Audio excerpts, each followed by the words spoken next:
Hey everyone.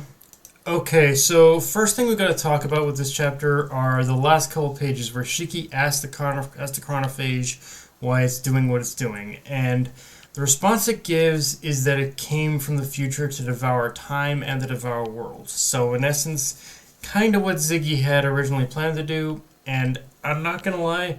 On one hand, this revelation pushes me even more towards the idea that this is an alternate future version of Rebecca, as it just speaks volumes of Ziggy's own plans back when he was corrupted by Eden's One. But on the other hand, there was a very intriguing idea brought up to me in the last chapter, which is the idea that the chronophage priestess is actually Shiki's daughter.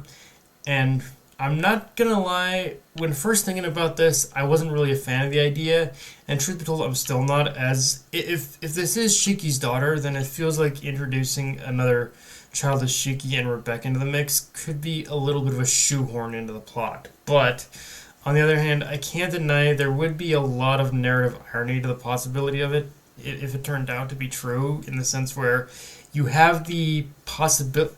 In the sense where you have the children of both Shiki and Rebecca, the heroes of the story, having become the biggest threats to the biggest antagonist to the universe. Like, it really does evoke a bit of poetic irony, you could say. So, in that regard, like, I'm not against the idea of it being.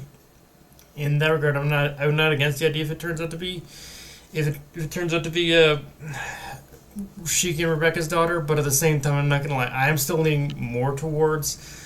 I am still leaning more towards the idea of this being another alternate future version of Rebecca, especially after this chapter. I get even more of those vibes that this is an alternate future version of Rebecca, and I gotta say too, in that regard, I gotta say too, Shiki, are you Shiki, you're not the most self-aware or brightest guy ever, because there's so many tip-offs right now that are staring you right in the face that this could possibly your future wife, and you're like, and you're not even cluing into any of that shit. Like, really, like, my dude, just take a look at all the small hints, okay? You can, you know who this is. Just pay attention, okay?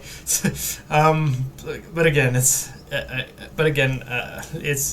is one of those things where, like, I think, but, so, with that said, if this is a future version of Rebecca, though, like, it's, what exactly happened?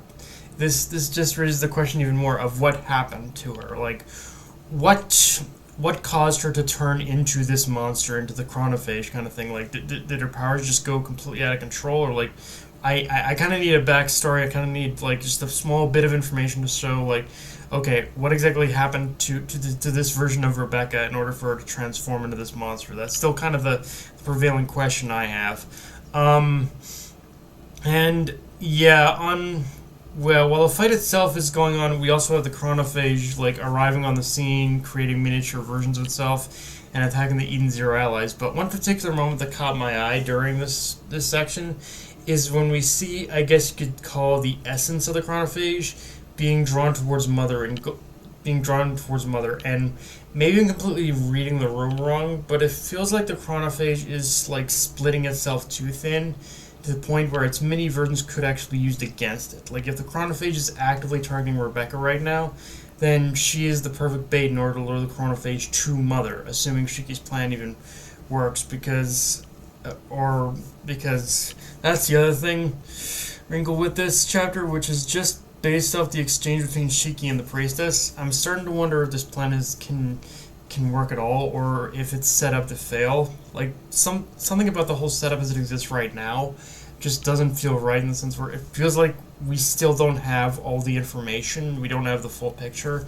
Like, there's one missing piece to tie it all together, including whether or not saving Mother with the chronophage is possible. And, like, a lot of what's going to be determined, again, by a lot of what this is going to be determined by is, I think, the true identity of the chronophage. Granted, this could be my paranoia talking, but it does kind of feel like we're missing a few pieces, you could say.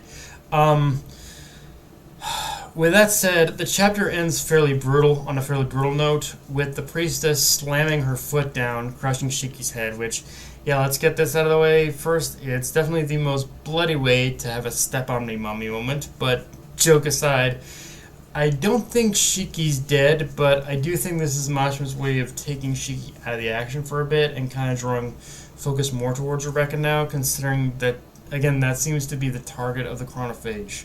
At least that's what I have to assume Mashima's doing, but neither do I want to say that Shiki's officially out of the fight until we get next week's chapter and see how that plays out, because one of the odd things about this fight that I didn't clue into until I saw the comment section of this chapter was that during this whole fight for me, Shiki seems to be either avoiding using his overdrive or the priestess is giving him room to do so, but in neither case, like it one thing that did kind of pop into me is that it seems like the chronophage priestess just isn't giving Shiki time to maneuver and really give him time to kind of even fight back.